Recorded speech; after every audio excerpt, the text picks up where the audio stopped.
வணக்கம். பரபரப்பு மீடியா செய்திகளுக்காக நான் நிரோஷன். செவ்வாய்க்கிழமை எகிப்தின் புதிய நிர்வாக தலைநகரில் நடந்த அவசர உச்சி மாநாட்டில் காசா பகுதியின் எதிர்காலத்திற்கான ஒருங்கிணைந்த திட்டத்தை அரபு தலைவர்கள் ஏற்றுக்கொண்டனர். அமெரிக்க ஜனாதிபதி டொனால்ட் ட்ரம்பின் முன்வடிவான காசாவில் உள்ள பாலஸ்தீனியர்களை முழுகளவில் இடம்பெயர்ப்பதற்கான திட்டத்தை எதிர்க்கும் விதத்தில் அரபு நாடுகள் புதிய திட்டத்தை காசாவில் நடைமுறைப்படுத்த முடிவு செய்துள்ளன. ஜனாதிபதி டொனால்ட் ட்ரம்பின் முன்மொழிவை எதிர்ப்பதற்கும் இஸ்ரேலுக்கும் ஹமாஸுக்கும் இடையில் சரிவடையும் அபாயத்தில் இருக்கும் போர் நிறுத்த ஒப்பந்தத்தை காப்பாற்ற உதவுவதற்கும் அரபு திட்டம் வழிவகுக்கும் என்று அரபு ராஜதந்திரிகள் கூறுகிறார்கள். 22 உறுப்பினர்களை கொண்டு அரபு நாடுகள் லீக்கின் அரச தலைவர்களுக்கு மூத்த அதிகாரிகளும் காசாவின் கட்டம் கட்ட புனரமைப்பு திட்டத்திற்கான எகிப்திய முன்மொழிவுக்கு ஒப்புதல் அளித்தனர். இது பாலஸ்தீனியர்களை அங்கேயே வைத்திருக்கும். அதே நேரத்தில் ஹமாஸை எந்த ஆளும் பாத்திரத்திலிருந்தும் விலகி இறுதியில் பாலஸ்தீனிய ஆணையத்தை மீண்டும் காசாவில் அதிகாரத்திற்கு கொண்டு வரும். தி வாஷிங்டன் போஸ்டால் பெறப்பட்ட 91 பக்க ஆவணத்தில் வகுக்கப்பட்டுள்ள $53 பில்லியன் திட்டம் இடிபாடுகளை அகற்றுவதில் கவனம் செலுத்தி ஆரம்ப காலத்திலிருந்து 5 ஆண்டுகளில் நகரங்கள் மற்றும் உள்கட்டமைப்பின் விரிவான மறுசீரமைப்பு வரை 3 கட்டங்களில் தொடரும். பாலஸ்தீனியர்களை தற்காலிக வீடுகள் கொண்டு 7 தளங்களுக்குள் நகர்த்துவதற்கு இது முன்மொழிகிறது. அதே நேரத்தில் காசாவின் பகுதிகள் வரிசையாக புனரமைக்கப்படுகின்றன. எகிப்து மற்றும் ஜோர்டான் பாலஸ்தீனிய காவல்துறைக்கு பயிற்சி அளிப்பதில் முன்னணியில் இருப்பார்கள். பாலஸ்தீனிய ஆணையம் காசா பகுதியில் அதன் ஆளும் கடமைகளுக்கு திரும்புவதற்கு உதவுகிறது என்று ஆவணம் கூறுகிறது. முஸ்லிம்களின் புனித மாதமான ரமலானில் உச்சி மாநாடு நடத்தப்பட்டது. பொதுவாக இந்த காலகட்டத்தில் மத்திய கிழக்கில் வாழ்க்கையும் வேலையும் மந்தமாக இருக்கும். அப்படியிருந்தும் இந்த மாதத்தில் உச்சி மாநாட்டை கூட்ட காரணம் மத்திய கிழக்கில் உள்ள தலைவர்கள் ட்ரம்பின் திட்டம் நிறைவேறுவதை தடுக்க துடிக்கும் அவசரத்தின் அறிகுறியாகும். பிப்ரவரி தொடக்கத்தில் 15 மாத கால போரினால் அளிக்கப்பட்ட காசாவை ஆடம்பர அமெரிக்க கட்டுப்பாட்டில் உள்ள மத்திய கிழக்கின் வியாபார ரிசார்ட்டாக மாற்ற வேண்டும் என்று ட்ரம்ப் பரிந்துரைத்தார். பாலஸ்தீனிய மக்கள் தங்கள் நிலத்தில் நிம்மதியாக வாழ உரிமை உண்டு என்று அரபு லீக் பொதுச் செயலாளர் அஹ்மத் அபுல் கயீத் உச்சி மாநாட்டில் கலந்து கொண்டவர்களிடம் தெரிவித்தார். பிராந்தியத்தில் சட்டவிரோத அமெரிக்க திட்டங்கள் மற்றும் இடப்பெயர்வுகளை நாங்கள் ஏற்க முடியாது என்றும் அவர் தெரிவித்தார். செவ்வாய்க்கிழமை இஸ்ரேலிய வெளியுறவு அமைச்சும் அரபு லீக்கை விமர்சித்தது. அதன் இறுதி கூட்டு அறிக்கை காலாவதியான முன்னோக்குகளில் வேரூன்றியுள்ளது என்று இஸ்ரேலிய வெளியுறவு அமைச்சு கூறியது. இப்போது ஜனாதிபதி ட்ரம்பின் யோசனையுடன் காசா மக்கள் தங்கள் சுதந்திர விருப்பத்தின் அடிப்படையில் சுதந்திரமான மற்றும் பாதுகாப்பான வாழவிடம் ஒன்றை காசாவுக்கு வெளியே தேர்வு செய்ய ஒரு வாய்ப்பு உள்ளது என்று வெளியுறவு அமைச்சு செய்தி தொடர்பாளர் ஓரன் மார்ச்மோஸ்ட்ரின் சமூக வலைதளம் எக்ஸில் எழுதினார். மாறாக அரபு நாடுகள் இந்த வாய்ப்பை நிராகரித்து நியாயமான வாய்ப்பை வழங்காமல் இஸ்ரேலுக்கு எதிராக ஆதாரமற்ற குற்றச்சாட்டுகளை அடுக்கி வருகின்றன என்றும் அவர் குறிப்பிட்டார். செவ்வாய்க்கிழமை ஏற்றுக்கொள்ளப்பட்ட திட்டத்தின் கீழ் தொழில்நுட்ப வல்லுநர்களை கொண்டு காசா நிர்வாக குழு ஆரம்ப கால மீட்பு காலத்தின் முதல் 6 மாதங்களுக்கு மேற்பார்வையிடும். ஆரம்ப கட்டத்தில் பிராந்திய எல்லைகள் மற்றும் ஜெருசலேம் நகரின் நிலை உட்பட இறுதி எல்லை பிரச்சினைகள் குறித்து இஸ்ரேல் மற்றும் பாலஸ்தீனிய பிரதிநிதிகளுக்கிடையே நேரடி பேச்சுவார்த்தைகள் தொடங்க வேண்டும் என்று திட்டத்தின் உரை கூறுகிறது. உச்சி மாநாட்டின் இறுதி அறிக்கை பாலஸ்தீனிய மற்றும் இஸ்ரேலிய மக்களுக்கு பாதுகாப்பை மேம்படுத்துவதற்காக சர்வதேச அமைதி காக்கும் படைகளை காசா மற்றும் மேற்கு கரைக்கு அனுப்ப ஐநா பாதுகாப்பு கவுன்சிலுக்கு அழைப்பு விடுக்குகிறது. உச்சி மாநாட்டின் இறுதி அறிக்கை பாலஸ்தீனிய இயக்கங்கள் வைத்திருக்கும் ஆயுதங்கள் பற்றிய பிரச்சனையை முன்வைக்கிறது. அதே நேரத்தில் பாலஸ்தீனிய சுய நிர்ணயத்திற்கான ஒரு தெளிவான மற்றும் நம்பகமான அரசியல் செயல்முறை நிராயுத பாணியாக்கத்திற்கு ஒரு முன் நிபந்தனை என்பதை வலியுறுத்துகிறது.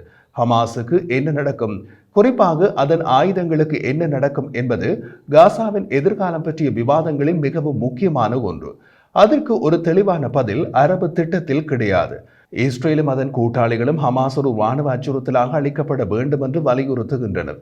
இதற்கிடையில் ஹமாஸ் தலைவர்கள் குழு ஆயுதங்களை கீழே வைக்காது என்று சமீபகால நாட்களில் கூறியுள்ளனர்.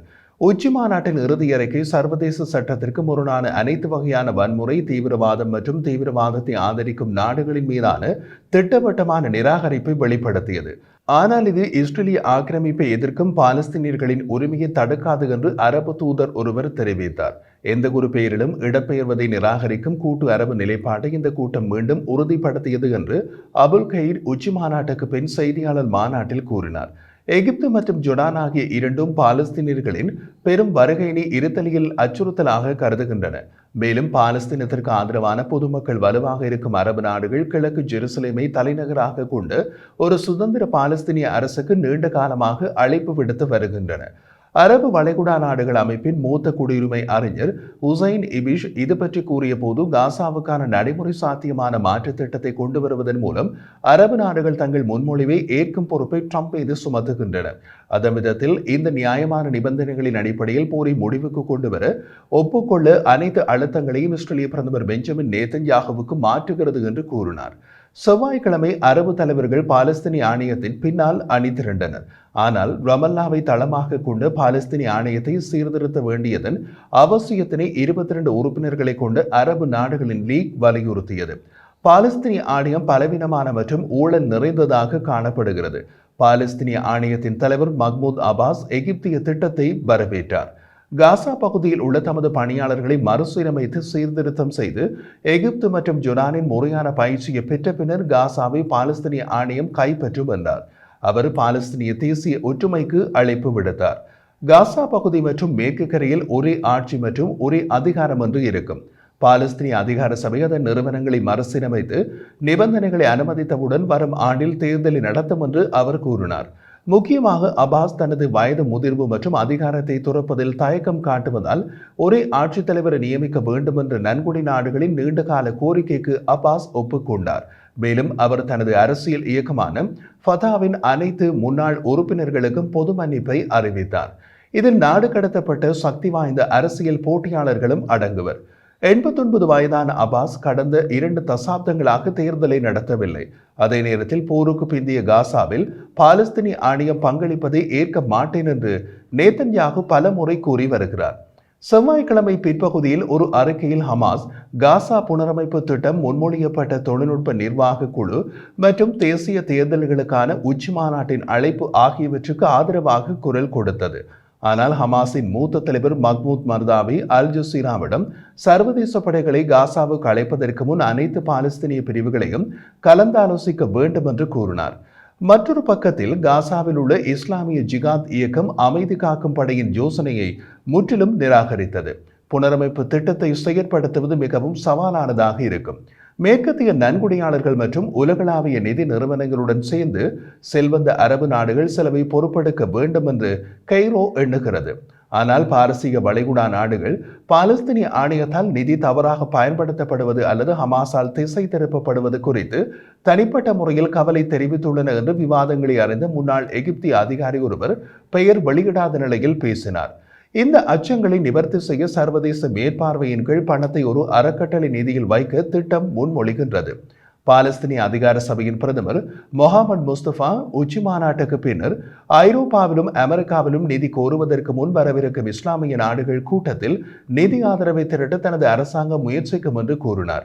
எகிப்தும் அடுத்த மாதம் உறுதிமொழி மாநாட்டை நடத்தும் என்றார். இது இவர்களின் திட்டம். ஆனால் இஸ்ரேல் போருக்கு பின் ஒரு இறுதி அரசியல் தீர்மானம் பற்றிய விவாதங்களில் நுழைய விரும்பவில்லை. நேதன்யாகுவின் வலதுசாரி அரசாங்கத்தின் உறுப்பினர்கள் சுதந்திரமான பாலஸ்தீனிய அரசை உருவாக்குவதை கடுமையாக எதிர்க்கின்றனர். மேலும் அக்டோபர் 7ஆம் தேதி தெற்கு இஸ்ரேல் மீது ஹமாஸ் தலைமையிலான தாக்குதல்களை அடுத்து இஸ்ரேலிய மக்களிடையே இந்த யோசனை பெருகிய முறையில் செல்வாக்கற்றதாக வளர்ந்துள்ளது. காசாவில் தற்போது நடைமுறையில் உள்ள போர் நிறுத்தம் சரிவடையும் தருவாயில் உள்ளது. போர் நிறுத்தத்தின் ஆரம்பம் 42 நாள் கட்டம் போரினால் களைப்படைந்து காசா பகுதியில் ஒரு பலவீனமான அமைதியை கொண்டு வந்துள்ளது. இஸ்ரேல் ஒப்பந்தத்தின் 2ஆம் கட்டம் தொடர்பான பேச்சுவார்த்தைகளில் அர்த்தமுள்ள விதத்தில் ஈடுபட மறுத்துவிட்டது. இதன்போது இஸ்ரேலிய துருப்புகள் காசாவிலிருந்து முழுமையாக வெளியேற வேண்டும். இதற்கிடையில் முதல் கட்டத்தை நீடிக்கும் திட்டத்தை ஹமாஸ் ஏற்கவில்லை என்று நேதன்யாகு குற்றம் சாட்டினார். இது ட்ரம்பின் மத்திய கிழக்கு தூதர் ஸ்டீவ் விட்காஃப் வழங்கிய தகவல் என்று அவர் கூறுகிறார். அமெரிக்க அதிகாரிகள் நேதன்யாகுவின் நிலைப்பாடுகளை ஆதரிப்பதாக தெரிவித்தனர். 2ஆம் கட்ட போர் நிறுத்தத்தை தொடர விரும்புவதாக ஹமாஸ் கூறியுள்ளது. ஆனால் ஞாயிற்றுக்கிழமை காசாவுக்கான அனைத்து உதவிகளையும் இஸ்ரேல் தடுக்கும் என்று நேதன்யாகு அறிவித்தார். ஹமாஸ் மீது அழுத்தத்தை பிரயோகிக்க எங்களிடம் ஒரு வழி உள்ளது. அதே நேரத்தில் எமது படை மீண்டும் போருக்கு ராணுவ ரீதியாக தயாராகி வருகிறது என்று இஸ்ரேலிய பிரதமர் அலுவலகத்தின் செய்தி தொடர்பாளர் ஓமர் தோஸ்த்ரி கேலி இஸ்ரேலிய வானொலியிடம் தெரிவித்தார். காசாவில் தண்ணீர் மற்றும் மின்சாரம் துண்டிக்கப்படும் சாத்தியத்தை நாங்கள் நிராகரிக்கவில்லை என்று அவர் கூறினார். அரபு உச்சி மாநாட்டில் பேசிய ஐநா பொதுச் செயலாளர் ஆண்டோனியோ குட்ரெஸ் மில்லியன் கணக்கான மக்களை மீண்டும் துன்பத்தின் படுகொலியில் தள்ளும் மற்றும் பிராந்தியத்தை மேலும் சீர்குலைக்கும் விரோத போக்கை நாம் எந்த வேளையிலும் தவிர்க்க வேண்டும் என்றார். இதற்கிடையில் மனிதாபிமான உதவியை பேச்சுவார்த்தைக்கு உட்படுத்த முடியாது என்று அவர் கூறினார். அது தடையின்றி போக வேண்டும் என்றும் அவர் தெரிவித்தார்.